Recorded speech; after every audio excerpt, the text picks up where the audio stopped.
एक तू सच्चा तेरा नाम सच्चा अनंत। पृष्ठ 746। सतपुरुष बाबा फुलसंदे वाले कहते हैं, हे परमेश्वर, मैं तो रात दिन तेरे ही जिक्र में बैठा रहा। हे परमेश्वर, मुझे तुझसे या तेरे संसार से कोई भी शिकायत नहीं है।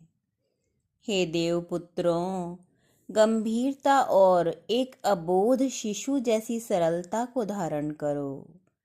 व्यर्थ की बकवास रोग है जो तुम्हें कमजोर बनाता है।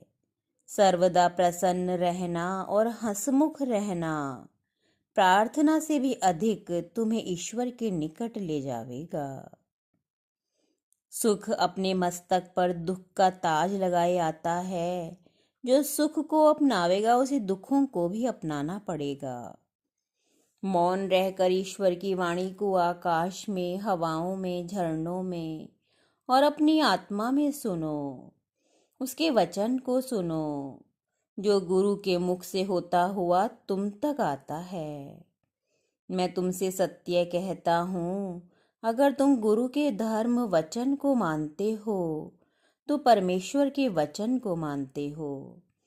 अगर तुम गुरु के वचन को ठुकराते हो तो परमेश्वर को ठुकराते हो और तुमने कल्याण के मार्ग को बंद कर दिया है।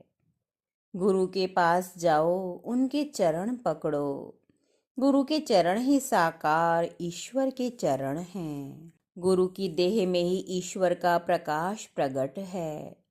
गुरु की आत्मा को परमेश्वर तुम्हारे वास्ते वीणा बनाकर झंकृत करता है ताकि तुम आनंद मनाओ और पवित्र आत्मा बनकर परमेश्वर की स्तुति गाओ। दूसरों से वैसे ही प्रेम करो मानो वे तुम्हारे हाथ, पैर, आंख और मुख हों। गरीब, मजबूर, बीमारों पर तरस खाओ और उनकी मदद करो। तुम यह देखते हो कि यह शख्स बुरा है, पर अपनी आत्मा के वस्त्र को नहीं देखते, जो संसार की गंध और धूल में सना, फटकर तार तार और लिथड़ा चिथड़ा हो गया है। अपने विचारों को पवित्र किए बिना क्या कोई पवित्र आत्मा हुआ है? जो लोग संसार की चमक में अंधे हो गए हैं, वे परमेश्वर के मार्ग को नहीं देख सकते।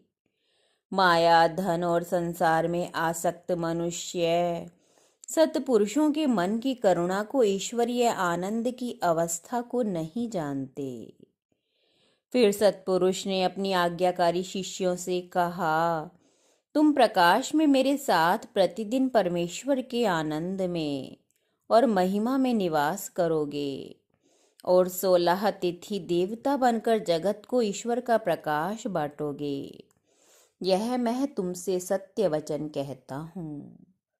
वह प्रकाश जिसे देवता बारी बारी से प्रतिदिन अपने लोक से तपश्चर्या में स्थित होकर अनंत अनंत लोकों में प्रवाहित और प्रसारित करते रहते हैं। एक तू सच्चा तेरा नाम सच्चा।